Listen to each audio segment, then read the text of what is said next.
Mr. Speaker, there's a switch. Turn it on. Do you see a switch? Yeah, turn that on. Hello. Hi. No, right there. Lesson namin. Okay. Excuse me. All right, this so we work? are live. Who has their mic on? Please turn it off. All right, before we proceed, I'll just go ahead and some house rules. If you guys have your cell phones, please put it on silent or vibrate. And then you see this thing in front of you, it's our microphone. So when you press the talk button once, the light goes on. That means the microphone is on. Hello. Yep. And when you're done, because I know we're going to be having discussions as we move forward.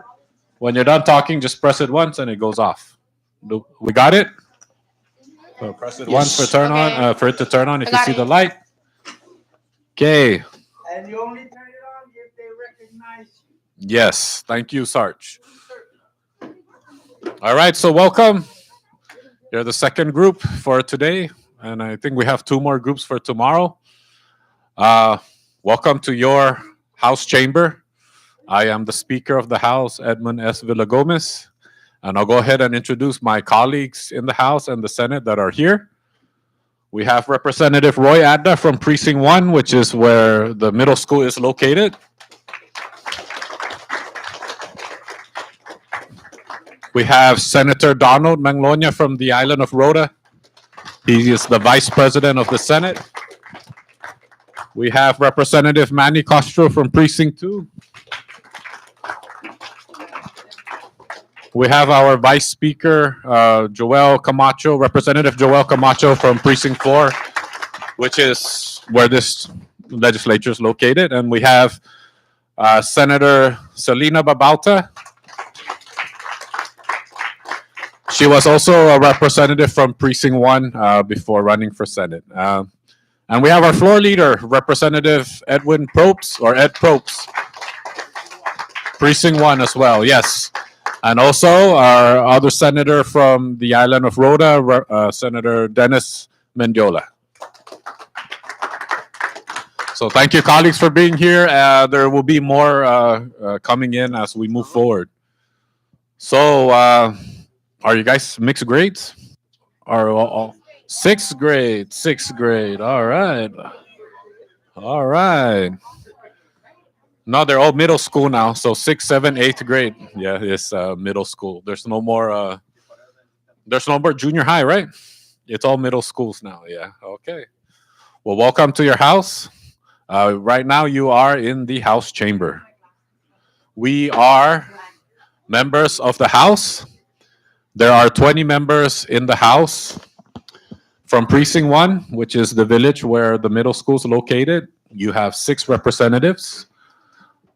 In Precinct 2, you have 2 representatives. In Precinct 3, you have 6 representatives. In Precinct 4, you have 2. And in Precinct 5, you have 2. And then for the island of Tinian and Agigan, you have 1 representative. And on the island of Rota, you have 1. So that's a total of 20 members in the House. Now in the Senate, can anybody guess how many members in the Senate? Yes, ma'am. 9, correct. And do you know how it's broken, how it's divided? Anybody? Do you? Okay, so the Senate, yes, ma'am, go ahead. Correct, 333. So basically, we modeled our legislature the same way as in the United States. So it goes by population, but in the Senate, it's all even. So Saipan and the Northern Island gets 3 seats in the Senate. Tinian and Agigan, they get 3 seats as well, and Rota. In the event that we're able to populate the Northern Islands with at least 1,000 people, then 3 more seats will open. And I think 1 more seat in the House. I think that's the only exception. Otherwise, we were at the cap.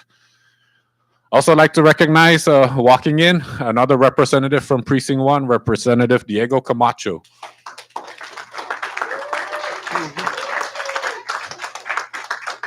Go ahead, Sarge. If you'd like to answer the question from the speaker, raise your hand.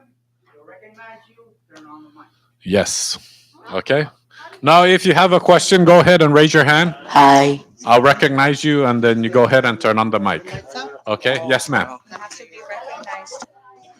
Who's that? I mean, sir. Sorry. Hi.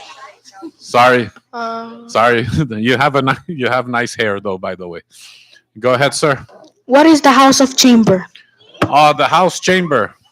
Or you mean the House of Representatives, as in what we do? Yes. Okay.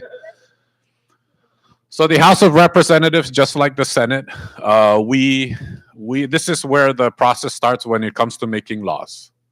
The only difference between the House and the Senate is the House has more of a free range. Any bill that deals with revenue generating or appropriations and moving money around uh, has to start from the House. It cannot start at the Senate.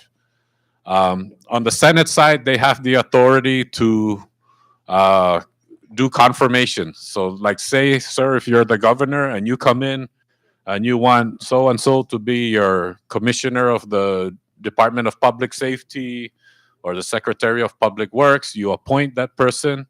Then they have to go through the Senate to go through a hearing and through the process. And then if they confirm, then that person becomes the police chief or the fire chief, etc.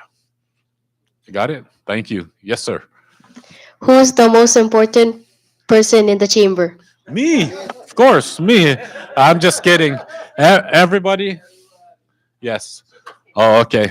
Before I answer your question, sir, I just want to recognize Representative Corina Magofnia, Senator. Sorry, Senator Corina Magofnia, who's also our floor leader, right? Our floor leader. All right, sir. To answer your question, everybody is important here in this chamber. As the speaker, some people call me the boss, but they're actually all my colleagues, and I just manage the floor. But we're all representatives of the people, so we're all equally as important. Thank you. Yes, sir. How do you become the speaker? How do I become the speaker? Okay, first you have to run for office.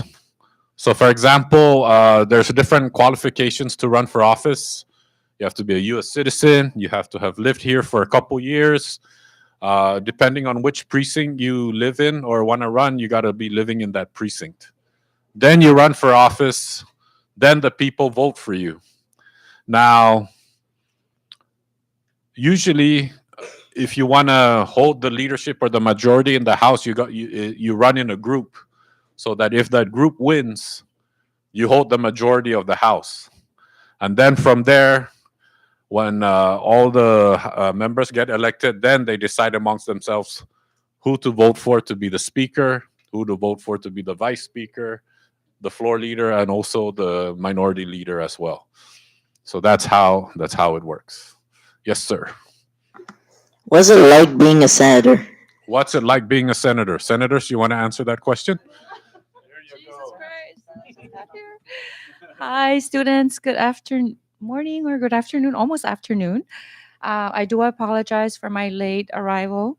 I had some commitments that I had to attend, but that's a very loaded question. Oh my gosh, where do I start? Um, the question was, what's it like being a senator? Well, for me, I can speak for myself. Um, it gives me pleasure because I am very passionate about what I'm doing as a senator. I enjoy talking to the community, to our people, listening to what issues and concerns they would like to share with us, and what solutions they would like for us to, you know. To help resolve some of the problems that our cinema is facing.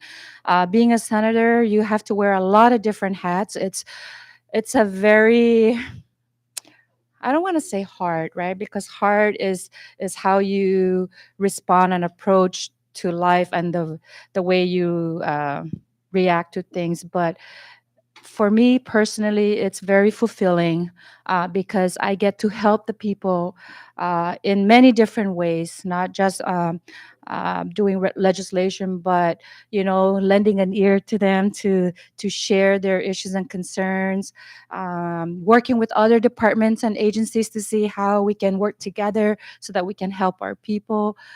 So it's a vast like you deal with many different things and wear many different hats, and you just have to do your best. Don't make any promises, but do put in the work to show the people that you care, the people who voted for you and expect you to do the right thing. So as a senator, that's what I would say. What's it like to be a senator? It's almost a 24-hour day job. Our phones, most of us, if not all of us, our phones are always ringing or receiving text messages from many different people, not just here on island, but even people from other countries or maybe even in the States. So it's it's a very fulfilling job if you are passionate about caring and helping the people. So I hope I answered your question. Yeah.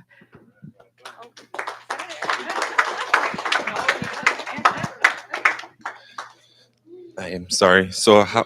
So the question is, how is it like being a senator? I think maybe I'll give it to Senator Dono after this, but I think it's very challenging, just because, especially in current times, just we're facing a lot of difficulties. But of course, if the House and the Senate comes together, I think there's nothing that we can't, you know, come to terms in terms of solution. But being a senator, I think I'm the freshman in here. I'm new. That means I'm new. So these guys are a little bit more seasoned. So I can speak for myself, like she said. Being a senator is a lot. There's a lot of issues that comes to our office from constituents, people that voted for us or expect us to make good decisions, or decisions for them, for that matter. But I think it's very challenging. So the biggest thing is that we try and help our community through policy, promulgating policies to help the executive branch so that they can render services at its, at fair capacity to our people. So I think that's how I look at this job. We get a lot of phone calls, from constituents, and especially these guys from Saipan, I'm sure. But the issues ranges from personal to work to all kinds of issue, and sometimes, like Senator Magofnia here said, sometimes it's just about just sitting there and listening and trying to be that that counselor and try and guide them through some of the issues, or look for laws or regulation to kind of give them advisement, stuff like that. So our job ranges, and it's challenging, but it's fulfilling when it comes to helping our people. Thank you. Thank you, Senator. Ma'am, you had a question? Oh, in terms of working as a speaker, you're asking for my age. How old was I? How old was I in? Yeah, I was 38. Yep. I was 27. Yeah. Yeah. Yes, sir. Is the House of Representatives and the House of Chamber the same? Yeah, the chamber is where the House representatives serve. Thank you. Good question.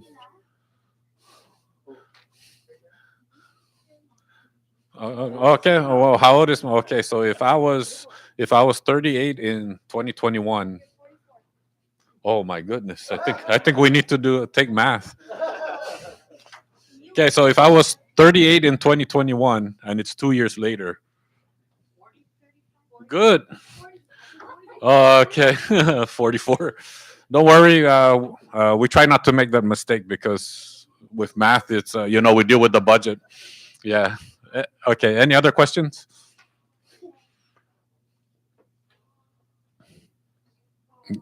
I think you guys have a list over there, right? And even if you have your own questions, yes. This is also an opportunity for all of you, even if it's not just questions. This kind of interaction helps us also. Um, As representatives, we not only represent the people that vote, we also represent all of you. It doesn't matter whether we're in your precinct or not. Yes, Is this hard job? yes, Is this job hard? yes. This job can be very hard, especially if you don't have the patience. Okay, because as Senator Mendiola said, as Senator Corina said, we get a lot of calls. We get a lot of calls. We get a lot of concerns from different things, from broken roads to the school needs to be renovated, etc. Yeah, tents, tables, etc. So it is a difficult job, but we love what we do, and we decided to run for office. So we always have to keep in mind that the ultimate goal is to serve the people. Yes, sir. What's the number one problem you face? The number one problem we're facing, and I've shared this with the first group this morning, for me, and my colleagues can pitch in, is the financial crisis that we're facing right now. We were very fortunate to be assisted with our federal partners regarding the ARPA money. Have you heard of ARPA? ARPA, yeah, the American Rescue Plan Act, right? That's what it's called. Yeah, so we were given up to $500 million to use until December 2024. But we blew it all. So what? Well, that money has been used up. So we're trying to figure out ways to mediate the situation. We had government employees that were their salaries were funded 20% by the ARPA, and now we don't have ARPA. So we're trying to figure out that kind of situation, and for me, that's the toughest challenge. Yes, ma'am. So many people are No, it's okay. Go for are it. losing jobs. How can you help them? Okay. All right, Vice Speaker. I answered that question earlier from your fellow classmates, but one way in which we can help our community and our CNMI is we all contribute to keeping our islands clean, to help build our economy, because in order to provide jobs and opportunity, we need a better economy to provide programs, jobs, etc. So we all have to pitch in, keep our beaches clean, keep our island clean, and listen to your parents and do your homework. Thank you. Anyway, sorry, go ahead. What do you eat? What do I eat for lunch? I haven't had lunch yet, but I promise I'll have lunch after this. No, go ahead, sir. What do each of you guys do in the chamber? In the chamber? Well, when we get together in the chamber, it's called a house session. So that's where we discuss and pass bills on to the next chamber, which is the Senate, or act on bills that's coming from the Senate. So that's what we do when we're here in the chamber. And we also do this stuff too in the chamber. It's almost like an open floor. We have committee meetings as well. Yes, ma'am. Go ahead. Press the one. Is medical referrals better now? Yeah, so I tried to crack this joke earlier, and my colleagues took a while to laugh. But I said medical referral is better because the cost is up, and everybody keeps going to that program. But we're trying our best to make it a little more smooth. It's been moved and put under the Commonwealth Healthcare Center. But it's definitely a program we're trying to minimize by looking at ways to improve our healthcare here, so we can cut down the cost for the government in terms of sending patients off island when we can get the experts here. But I know that's going to be a project that's going to have to come down the road in the near future. Yes. How much do you make a year? Hey!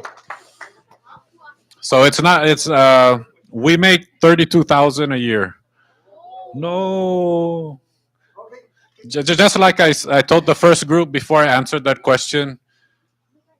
When I was in your seat and somebody would tell me that's how much they make, I would be like, wow. But as you get to my age or our level, you'll probably realize like, why did they run for office? Okay, so a bonus: the governor makes 120,000 a year, and the lieutenant governor makes 100,000 a year. So which salary would you like better, ours or the governor's? Oh, thank you. Yeah. All right. Yes, ma'am. What interests us to work here? Anybody wants to step up? All right. Okay, so what grade are you guys in? Sixth grade. Okay, so 6th grade. I'm sorry I'm not from FMS because they didn't have FMS back then. Most of us, I think, were from Hopwood. But I would take this time really seriously because actually, in your seat right now, that's when I started thinking of what I want to be when I grow up, and I wanted to serve our people. So, what was your question again? I just want to make sure I get.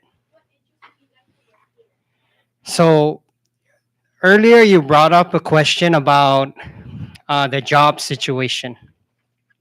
Part of our role as legislators is to make sure that the laws that we create help impact your daily lives and make it better for everyone in the Commonwealth. So many of us here had prior employment with other agencies that really paid more. So, for example, I used to be director of enrollment at NMC. I took a big pay cut, more than half of my salary went down by being a congressman. So, for most of us here, it's not about the money, it's about helping our community. And the reason why we chose that today, or the reason why we choose that, is because there's a lot of challenges coming up. And this is why it's important for all of you guys to really think about what you want to do in the future, um, so that we don't have a situation where we're struggling, right? I mean, education is really a way to get out of poverty. So, yeah, sorry, that's a very deep question and response, but everybody got quiet. Ma'am, you had a question over here? Yeah.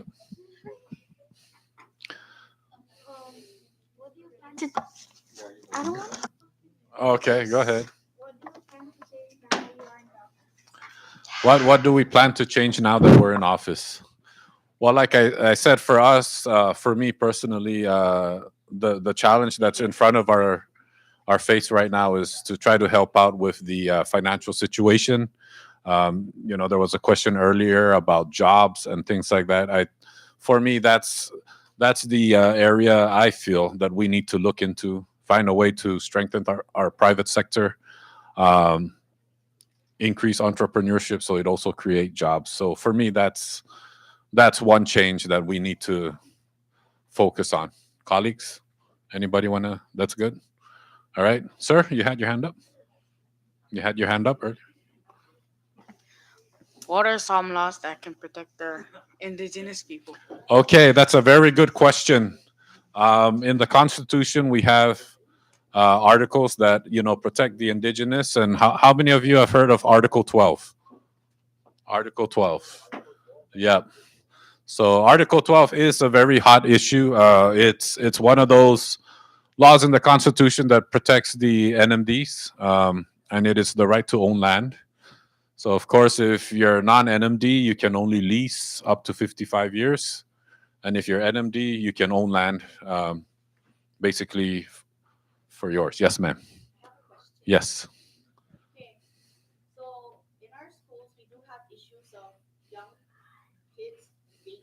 Mm.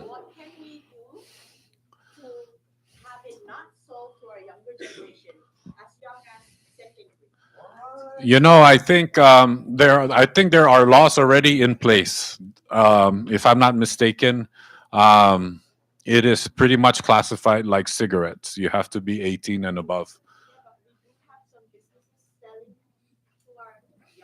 Okay, well, I can we can report. Okay, we can report those. Um, our ABTC enforcement group.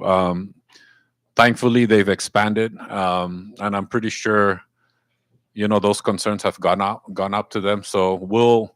But I have a brother-in-law who's a vice principal at one of the middle schools, and he does share with me that vaping is one of the biggest issues he's facing, and maybe it's not so much the stores selling to those that are under 18, but it's probably the connection. Yeah, at home, their sibling or their older cousin or their younger uncle that's probably 18 or 19, and um, it's very unfortunate because I also have nieces and nephews that have gotten in trouble at school because of that, and they explain, they have a friend that's like, just give me $10 and collect a couple, and then from there they give it to whoever their source is, and their source gets it, and yeah, yeah. So um, I'm pretty sure the ABTC group and our enforcement are looking into that, but again, I think maybe it's the consumers finding their ways around, which it's hard to catch, but definitely we can catch it. And I know if caught, they could lose their license or have their license suspended to sell tobacco. Period. Yes, sir. I think this is really sensitive. The vaping is a sensitive issue. I think it's kind of the usage has gone up, and I from speaking from experience.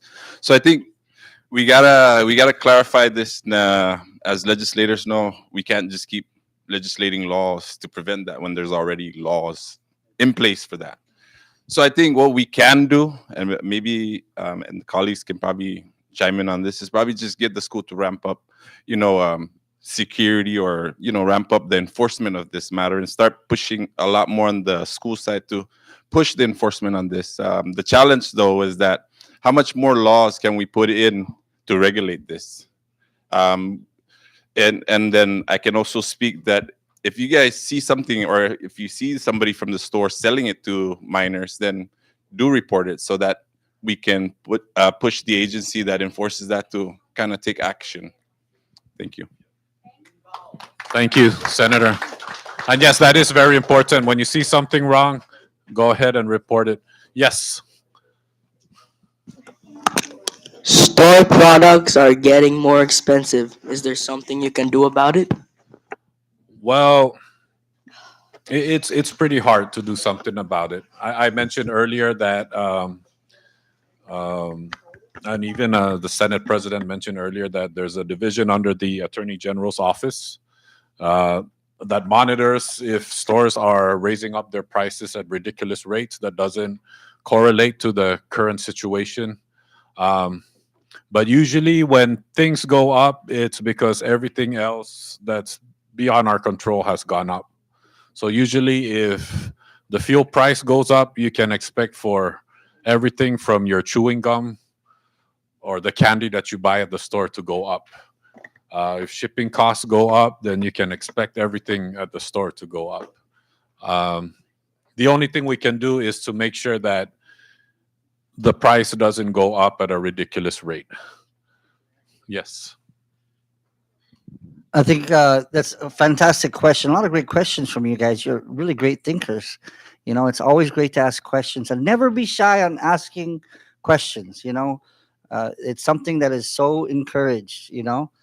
The thing about it is a lot of these things that we get, right? Where do they come from? You guys are drinking, soft drinks and other things. Where do they come from? From the store. Where does the store get them? The outside. Outside. From the outside of where? Off island. From where? Imports. From imports. Right? They're importing it. We're bringing it in. You guys are all brilliant. We're importing it. Exactly. Right? So we're bringing all these things in. Does it cost money to ship soda all the way from California to here? Yeah, it's expensive, right? It's not like if the soda was created, like it was being what's that canned and manufactured in California, and then the store right next door was selling it. Would it be cheaper? No, if they're making it and it's right next door and they're going to hand it over to the store, would it be cheaper or yes, because it's right. So it's about having to travel so far. So our challenge is a lot of the things that we're importing. You guys said importing, right? That's the right word. Bringing all these things in, it costs a lot of money, and shipping all these things in here is a lot of money. And part of that is because we need more competition when it comes to shipping, right? We need other shipping lines to come in, and also all these things are coming in here. You guys said import, but what are we exporting? So if we bring these things here to Saipan and Tinian and Rhoda, what's going out from Saipan, Tinian and Rhoda? Money? That's actually true. Yeah, all our money, especially from your parents, are like, no more soda. But the thing is, we don't really have anything to export, But back in the day, we talked about this with our first session this morning, was that we used to a long time ago, before you guys were probably born, most likely, we didn't. We should export coconuts. That's good. We were exporting garment. So you ever hear of the garment? You see those old abandoned warehouse buildings?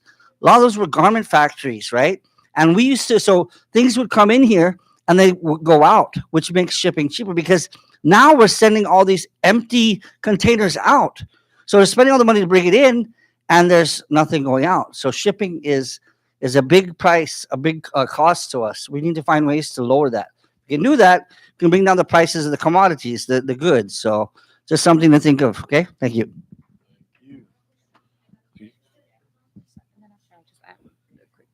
So everybody mentioned jobs, right? One, you can get a job, or two, you can create jobs, right? If you open a store, let's say you open a store in San Antonio, you're probably gonna need at least 5 people, right, to run the store. So as a business owner, you just created a job. The garment factory, those kind of industries. I mean, we need to also think about creating jobs. You can be that person. You can be that. If you like fishing, buy a boat, start fishing, open up a fish mart. It doesn't just have to be getting a job. You can be a job creator as well. And just to add to the question, right? The question was, what can we do as legislators to help keep the prices down? As the speaker had shared, a lot of these increases in prices we cannot control because there's outside factors. So like shipping. And stuff like that, but we do have a legislation in place to. It's called the Price Freeze Control Act, and it's to help help the consumers, which is us, the people who buy stuff from the store, help the consumer make sure that the stores are not jacking up the prices really high. And so that's what we have in place right now. I also just introduced another legislation to amend the Freeze Control Act to ensure that, for instance, when inflation goes up by 2%, that the stores can raise their prices, but not more than the 2% that was caused by inflation. So that kind of protection helps our consumers to make sure that that some of the stores, not all the stores, because a lot of the stores are doing their part, and we understand that everything costs money, but some of the stores sometimes take advantage of the consumers. So we want to make sure that there's controls in place to ensure that if the price of inflation went up by 2%, then the stores are allowed to increase the prices by 2%. What we don't want to do as a government is interfere and interfere in capitalism, because that's what makes the economy grow. But we do want to make sure that we put something in place in case, for example, when we have a disaster, like a natural disaster, a typhoon, or like the pandemic. When that happened, the prices skyrocketed. So like the price for the masks, the hand sanitizers, all of that went up because of the demand that was there, right? So what as legislators, what we need to do is make sure that there is protection out there for our people, and so hopefully my bill passes both at the House and the Senate, and when it goes up to the governor's office, that the governor signs that into law. So I hope I answered your question. Thank you. All right, thank you. Go ahead. What was your guys' greatest challenge in the past or even now? Wow. Well, for me, in my experience being in the House, the biggest challenge I faced was pretty much right away when I first got into office back in 2010. For the 2011 budget, we had our first government shutdown.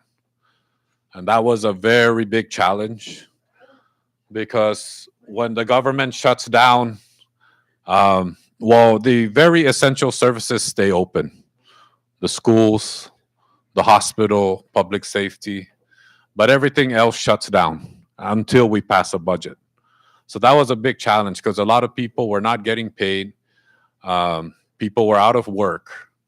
And as the days go by, even the most simple service that you think, oh, we could do without this, as the days go by, that service is going to start to become important.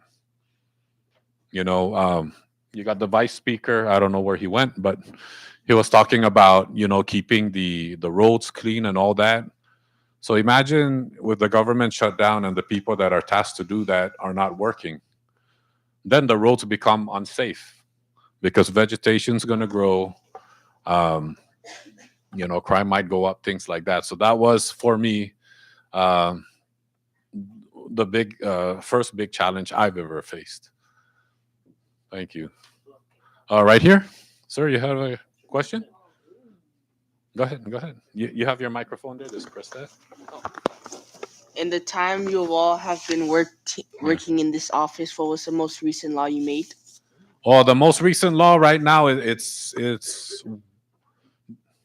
we have laws that were from the last legislature that the newly sworn in governor has signed into law. There's a couple of them. I'll go ahead and brag about mine, which is the voluntary veterans preference bill, which allows the private sector, should they choose to allow to give more preference to veterans, not just veterans, but also those in the reserve and active duty. And the benefit also extends to their caretaker or their spouses. That's one bill, but that bill was passed in the 22nd, and it made its way to the governor's office before we closed business in the 22nd. So Governor Palacios did sign a couple of bills into law. That's one of them, but they're coded under the 22nd legislature. As far as the 23rd, nothing yet. We're still new into the term, so there's a lot of bills being worked on. Some bills have been passed here at the House. That's on the way to the Senate. I think same with the Senate too, and we'll be having session next Thursday to look into those things. So no laws yet in the 23rd, but we're working on it. Good question, sir.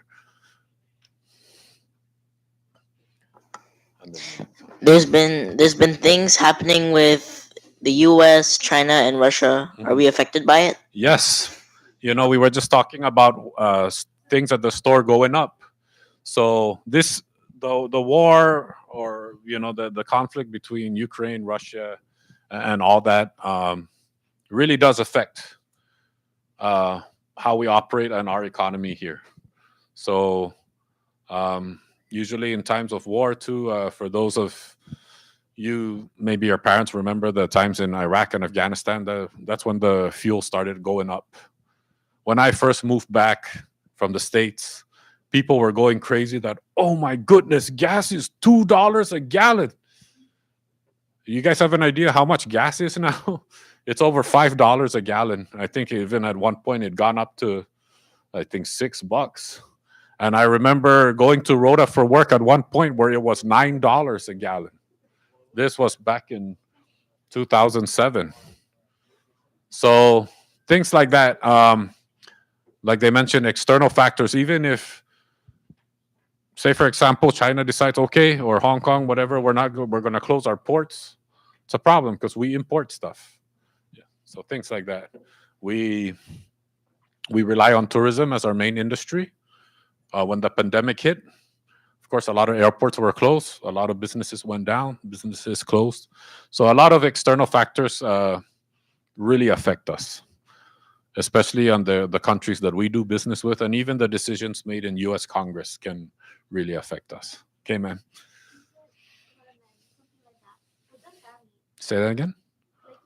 Oh, the garment. Okay, the garment industry basically they make clothes.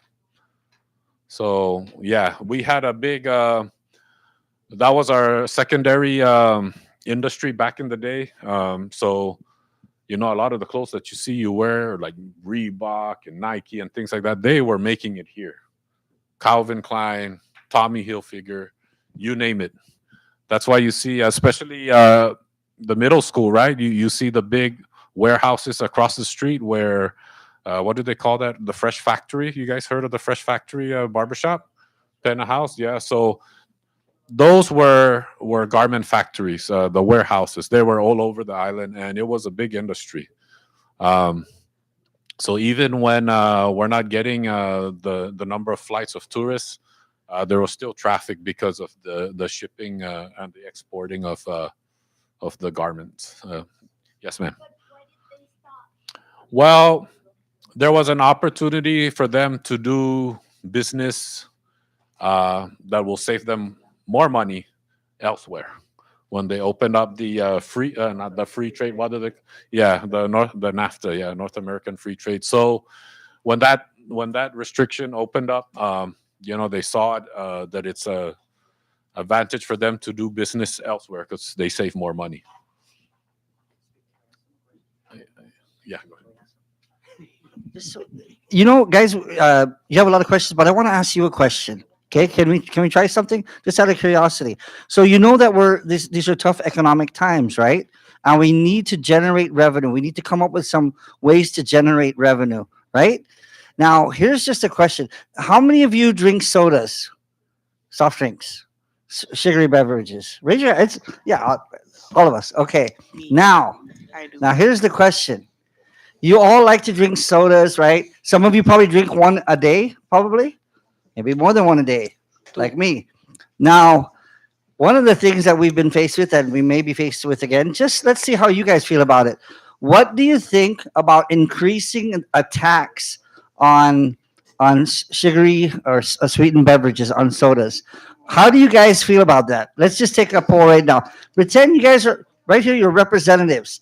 Let's just see if we could pass this, okay? Let's just say that we're going to double the price of soda. So now, how much is a soda at the store? $1?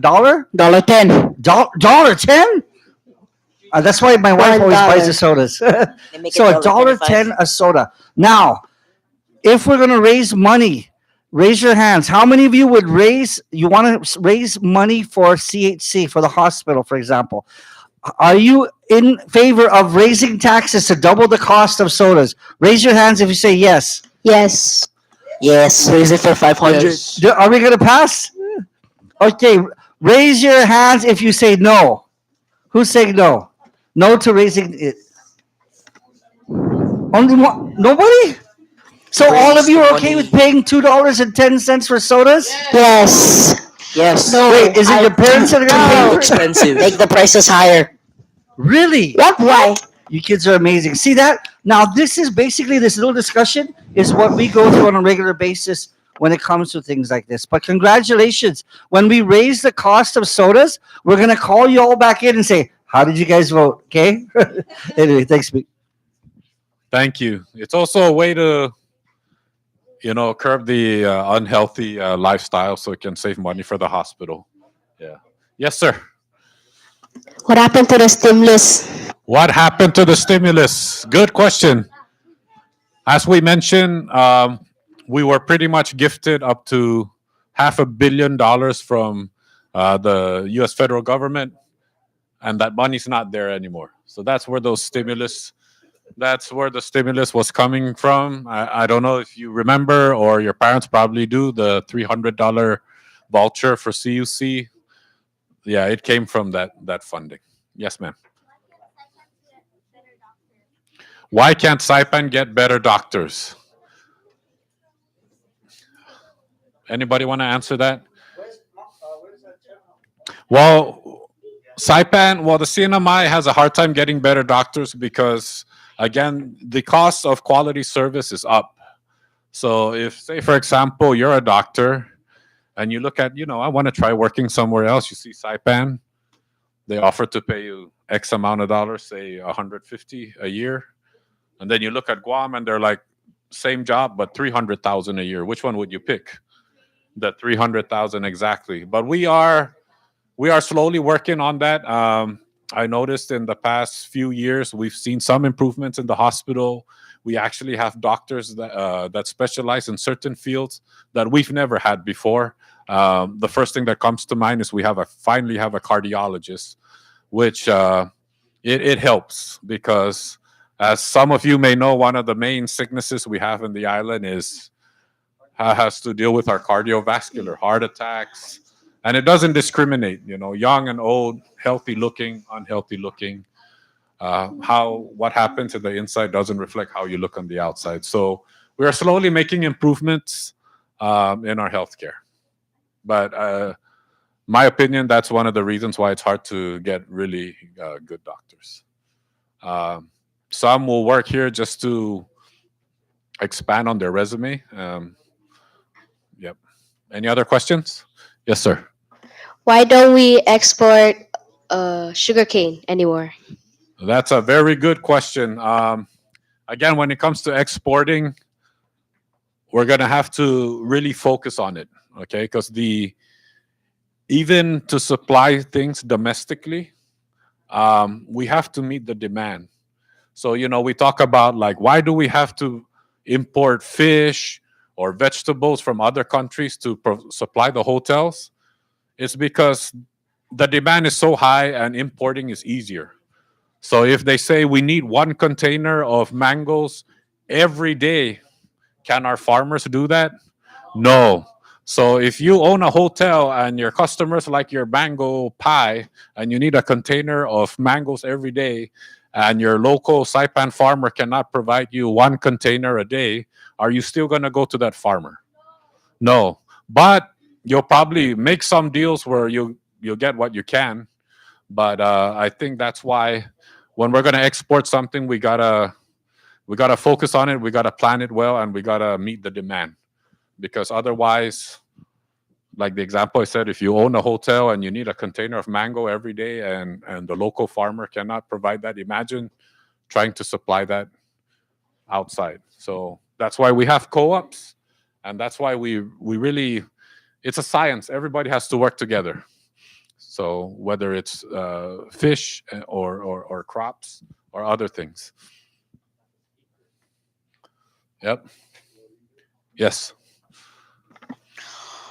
Were things different when Ralph Torres was the governor? Were things different? There are differences, and I'll own up to it. Um, Timing is also very important. So when the former Governor Torres was a lieutenant governor, we just implemented the casino industry. So in the beginning, it was making money.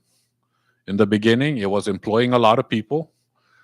In the beginning, it was giving business to other businesses that contracted with the casino.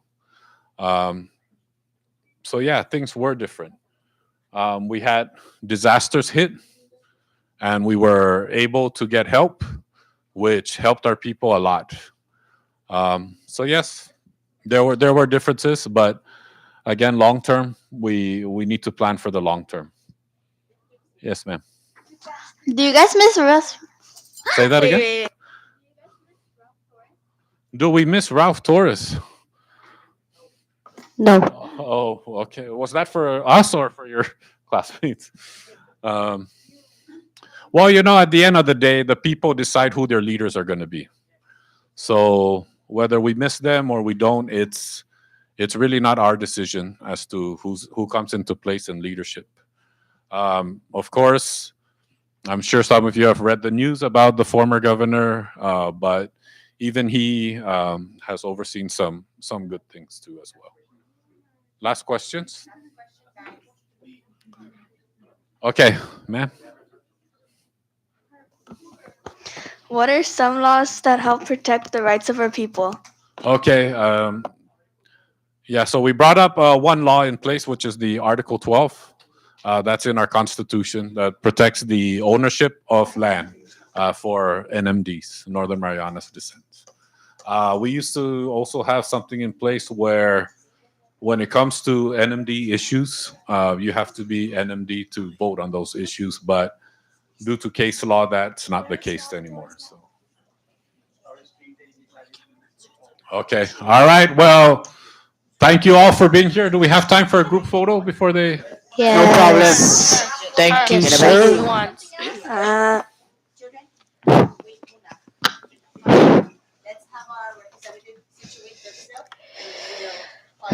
All right, so we'll take the group photo from up here, so everybody come this way. Yes, Yeah, down here, since sir. there's a lot of students. Okay. So we'll shoot from up here. Yes, sir. Uh, Group photo. Desmond, yeah, Camacho. through here, and you can have them squat or kneel, and then those sitting can still sit. Okay.